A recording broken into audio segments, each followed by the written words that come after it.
Por favor, nos ajude deixando seu gostei no vídeo.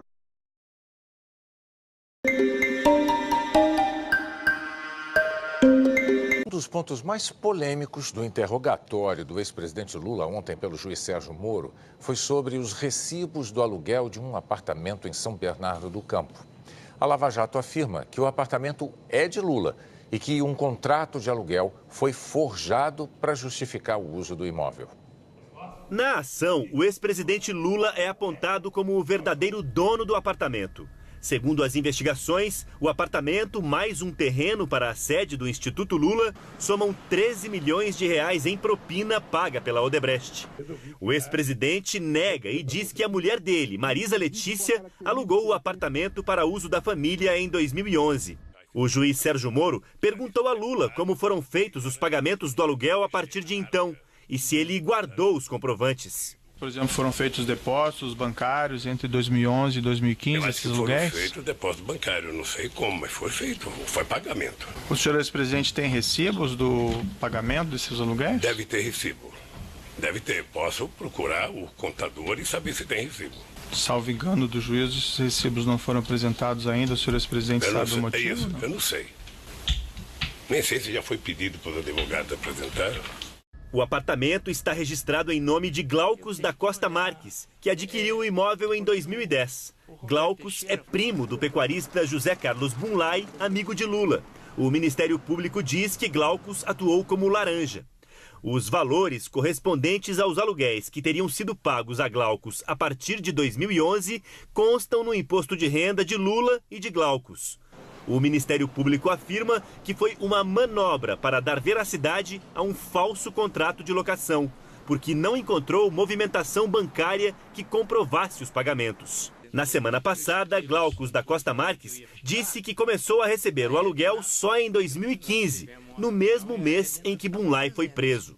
O senhor declarou a Receita o recebimento desses aluguéis? Declarei. Era uma declaração falsa, portanto? Como? É uma declaração falsa a Receita Federal que foi feita? É, mas acontece o seguinte, eu tinha um contrato de aluguel. Como é que eu ia fazer? Se eu não declarasse, entendeu? Eu declarei que eu recebi os aluguéis, mas eu não recebi.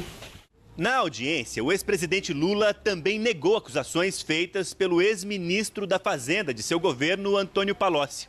Em depoimento, Palocci disse que Lula e o empresário Emílio Odebrecht fizeram um pacto de sangue, que incluía um pacote de 300 milhões de reais em propinas para o PT, além de agrados ao ex-presidente.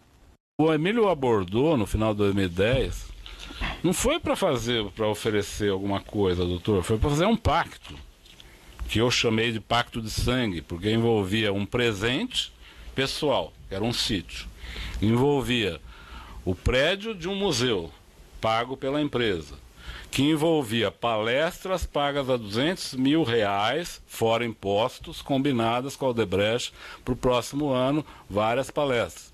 Envolvia uma reserva de 300 milhões de reais. O companheiro Palocci vem aqui e conta uma série de verdades. Ele fala, sabe, de um fundo, sabe, que hora é 300, outra hora é 200, mas que ele não soube, ele não estava lá, fui eu que contei para ele. Ele fala do terreno com a maior disfarçatez. Se ele cometeu ilícito, ele que diga que cometeu. Veja, eu acho que eu tenho pena do Palocci e não raiva, porque o Palocci era uma figura política respeitada nesse país. Lula foi repreendido quando chamou de querida uma procuradora. Tem conhecimento da formalização? Não tenho, querida, não tenho. Também pediria que o senhor ex-presidente referisse ao membro do Ministério Público pelo tratamento protocolar devido. Como é que seria, doutora? O senhor ex-presidente não tem nenhuma intenção negativa em utilizar esse termo querida, mas não... Peço que não utilize, tá? Pode chamar de doutora. Tá bem. Senhora procuradora. Tá bem. Perfeito. O juiz Sérgio Moro interrompeu Lula quando achou que o ex-presidente estava utilizando o interrogatório para fazer campanha. Todo e profundo respeito que eu tenho cada vez que eu sento aqui. Cada vez que eu saio daqui, ou cada vez que eu ligo uma televisão, eu vejo as pessoas fazendo campanha contra mim. Certo. Senhor ex-presidente, não é para campanha, nem aqui para fazer declarações. O que o senhor quer falar sobre o objeto da denúncia? O advogado do ex-presidente disse que não há provas contra Lula. Ficou claro, insisto, que ele jamais solicitou, jamais aceitou ou recebeu a propriedade de qualquer dos imóveis indicados na denúncia. E também ficou claro que ele não participou de qualquer ato ilícito, de qualquer ato que pudesse beneficiá-lo. O advogado de Palocci rebateu Lula. Enquanto ele mantinha o silêncio, ele era apontado como um homem inteligente e virtuoso.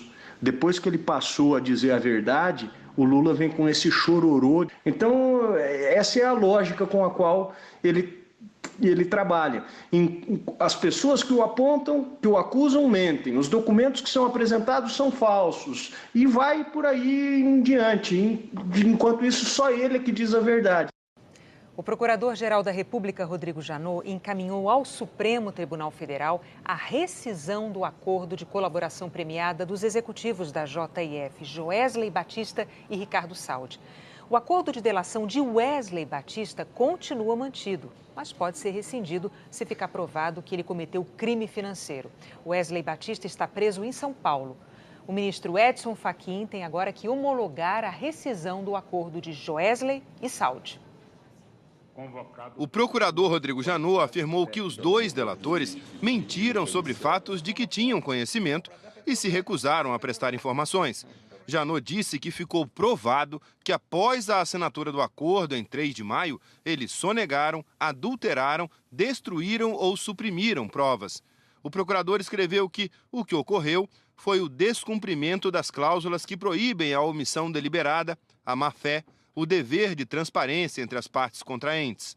Agindo dessa forma, Joesley Batista e Ricardo Saldi descumpriram cláusulas do acordo de colaboração firmado com a Procuradoria-Geral da República e, pela gravidade da omissão, devem ter as avenças rescindidas. A consequência da rescisão do acordo é a perda dos benefícios concedidos aos colaboradores.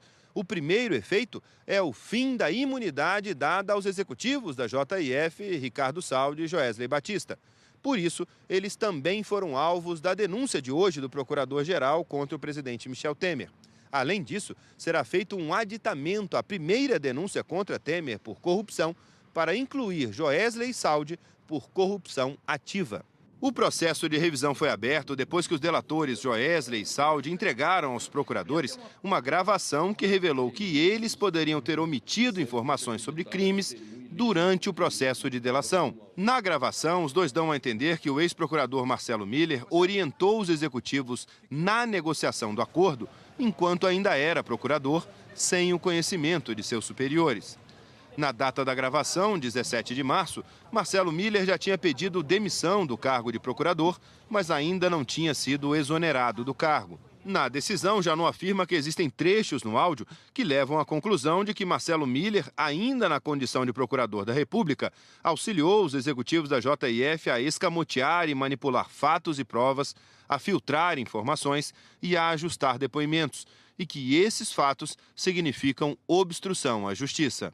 Janot afirmou que as provas obtidas com o acordo continuam válidas, tanto que usou essas provas para fazer a denúncia contra o presidente Michel Temer. Janot explicou que a consequência jurídica da rescisão do acordo por culpa exclusiva do colaborador é a perda da premiação e a validade de todas as provas produzidas, que poderão ser usadas nos processos em curso e futuros. Por enquanto, o procurador manteve o acordo do diretor jurídico da JF, Francisco de Assis. Janot afirma que não há elementos suficientes nos autos para decidir sobre a revisão do seu acordo. O documento da rescisão foi enviado para homologação pelo ministro do Supremo, Luiz Edson Fachin. Também está com Fachin o pedido de Janot para converter a prisão dos dois de temporária para preventiva, que não tem prazo definido para terminar. A prisão de ambos vence hoje. Janot poderia pedir prorrogação do prazo por mais 5 dias, mas decidiu pedir a conversão em prisão preventiva. Os outros executivos da JF que fecharam delação continuam com seus acordos em vigor. Se surgirem fatos novos contra eles, também pode haver revisão.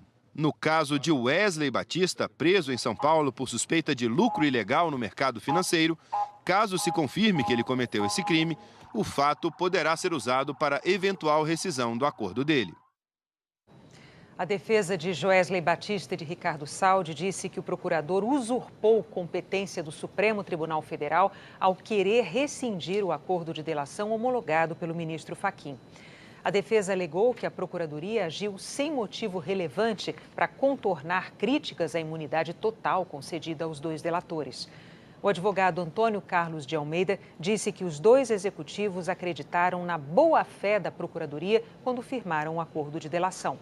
Segundo o advogado, Rodrigo Janot cria fatos bombásticos às vésperas de deixar o posto para atrair a atenção da imprensa e dos poderes da República. Em 2010, Glaucus é primo do pecuarista José Carlos Bunlai, amigo de Lula.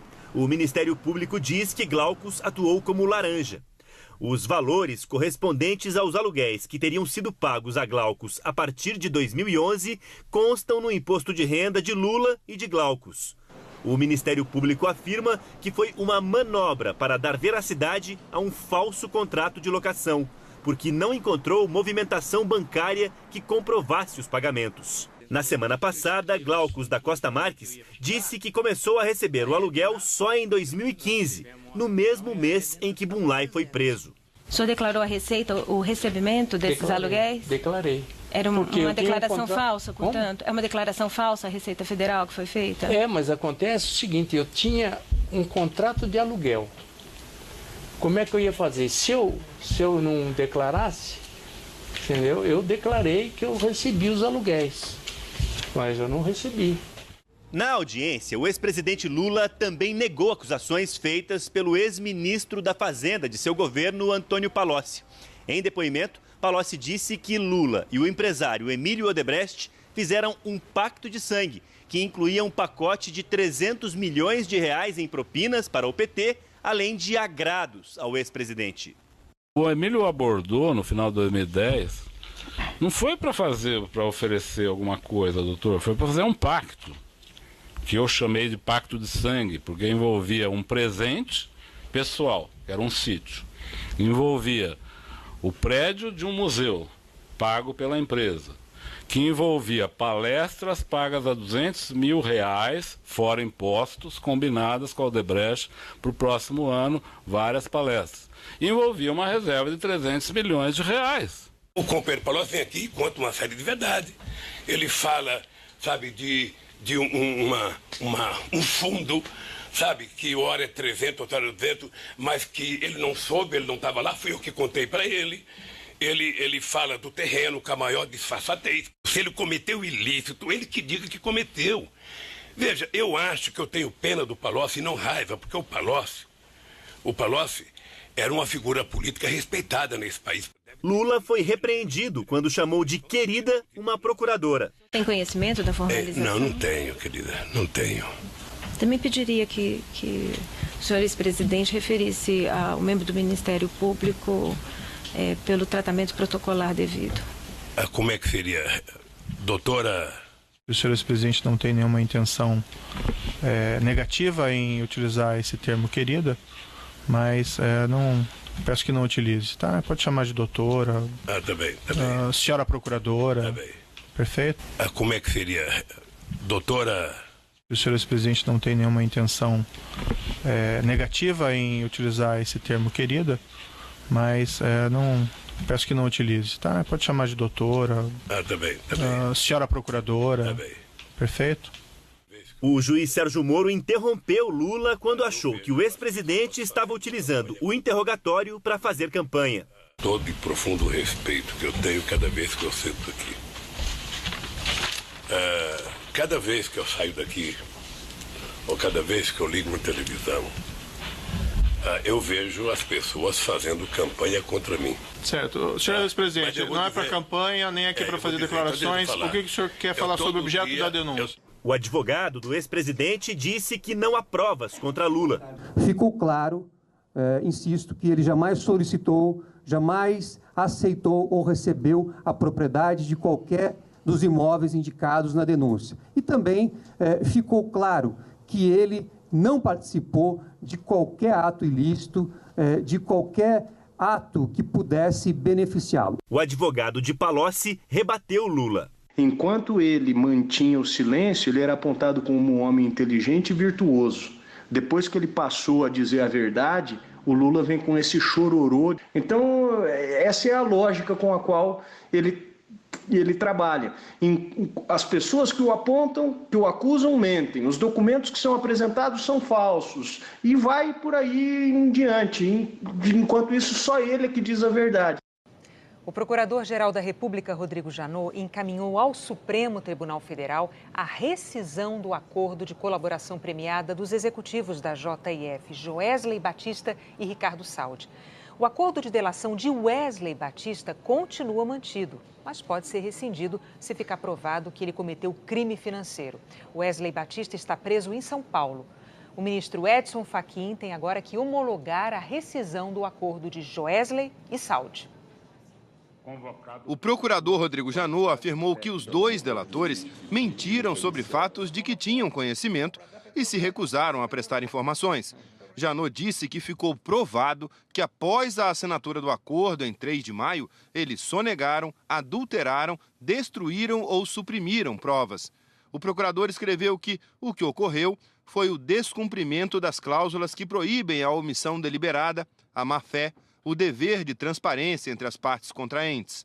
Agindo dessa forma, Joesley Batista e Ricardo Saldi descumpriram cláusulas do acordo de colaboração firmado com a Procuradoria-Geral da República e, pela gravidade da omissão, devem ter as avenças rescindidas. A consequência da rescisão do acordo é a perda dos... Para o PT, além de agrados ao ex-presidente. O Emílio abordou no final de 2010... Não foi para oferecer alguma coisa, doutor, foi para fazer um pacto, que eu chamei de pacto de sangue, porque envolvia um presente pessoal, que era um sítio, envolvia o prédio de um museu, pago pela empresa, que envolvia palestras pagas a R$200 mil, fora impostos, combinadas com a Odebrecht para o próximo ano, várias palestras. E envolvia uma reserva de R$300 milhões. O companheiro Palocci vem aqui e conta uma série de verdade. Ele fala, sabe, de um fundo, sabe, que hora é 300, outra hora é 200, mas que ele não soube, ele não estava lá, fui eu que contei para ele. Ele fala do terreno com a maior disfarçatez. Se ele cometeu ilícito, ele que diga que cometeu. Veja, eu acho que eu tenho pena do Palocci e não raiva, porque o Palocci era uma figura política respeitada nesse país. Lula foi repreendido quando chamou de querida uma procuradora. Tem conhecimento da formalização? Não tenho, querida, não tenho. Também pediria que o senhor ex-presidente referisse ao membro do Ministério Público pelo tratamento protocolar devido. Como é que seria, doutora? O senhor ex-presidente não tem nenhuma intenção negativa em utilizar esse termo querida, mas não... Peço que não utilize, tá? Pode chamar de doutora, tá bem. Senhora procuradora, tá bem. Perfeito. O juiz Sérgio Moro interrompeu Lula quando achou que o ex-presidente estava utilizando o interrogatório para fazer campanha. Todo e profundo respeito que eu tenho cada vez que eu sento aqui. Cada vez que eu saio daqui, ou cada vez que eu ligo uma televisão, eu vejo as pessoas fazendo campanha contra mim. Certo. Senhor ex-presidente, não é para campanha, nem aqui para fazer declarações. O que o senhor quer falar sobre o objeto da denúncia? O advogado do ex-presidente disse que não há provas contra Lula. Ficou claro, insisto, que ele jamais solicitou, jamais aceitou ou recebeu a propriedade de qualquer dos imóveis indicados na denúncia. E também ficou claro que ele não participou de qualquer ato ilícito, de qualquer ato que pudesse beneficiá-lo. O advogado de Palocci rebateu Lula. Enquanto ele mantinha o silêncio, ele era apontado como um homem inteligente e virtuoso. Depois que ele passou a dizer a verdade, o Lula vem com esse chororô. Então, essa é a lógica com a qual ele trabalha. As pessoas que o apontam, que o acusam, mentem. Os documentos que são apresentados são falsos. E vai por aí em diante.